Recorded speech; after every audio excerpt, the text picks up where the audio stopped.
Comme vous le savez, Apple a lancé iOS 26.4 et je dois vous dire une chose.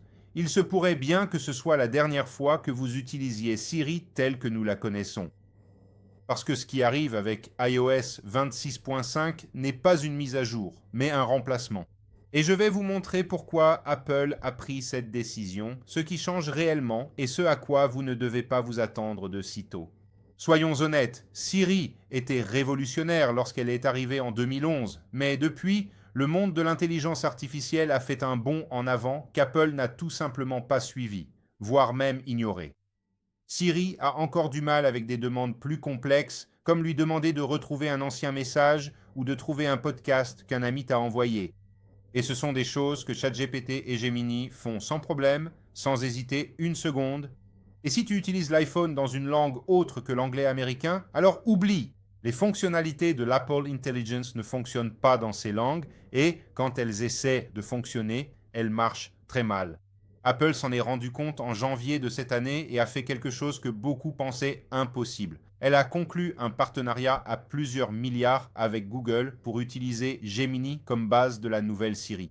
Alors, qu'est-ce qui s'est passé? Apple prévoyait d'apporter les premières fonctionnalités de Gemini dès iOS 26.4, celui qui vient tout juste de sortir. Mais lors des tests internes, les ingénieurs ont rencontré de sérieux problèmes. La nouvelle Siri interrompait les gens au milieu de leurs phrases lorsqu'ils parlaient vite. Les requêtes comportant plusieurs étapes plantaient. Dans certains cas, au lieu d'utiliser Gemini lui-même, qui tournait sur Siri, elle appelait le chat GPT. Autrement dit, ce n'était pas prêt. C'est pour cela qu'Apple a tout repoussé à iOS 26.5. On s'attend à ce que la première bêta pour les développeurs arrive lundi prochain, le 30 mars, c'est-à-dire dans quelques jours. Et l'idée, c'est que le 26.5 apporte à Siri la conscience de l'écran, c'est-à-dire qu'elle comprenne ce que vous voyez sur votre iPhone et agisse en conséquence. Pour vous donner un exemple, quelqu'un vous envoie une invitation par message et Siri suggère automatiquement de créer l'événement dans le calendrier. Les outils d'écriture boostés par Gemini devraient également arriver.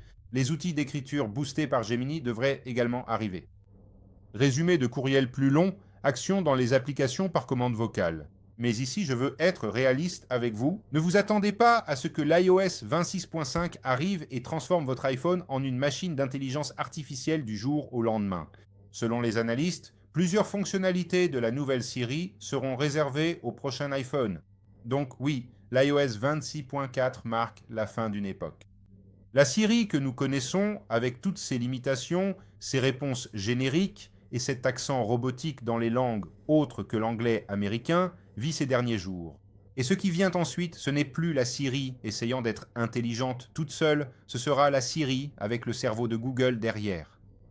Si vous voulez suivre tout ce qui va changer sur votre iPhone avec l'arrivée de Gemini, abonnez-vous à la chaîne, activez la cloche, car lorsque la bêta d'iOS 26.5 sortira, je serai l'un des premiers à tester et à tout vous montrer.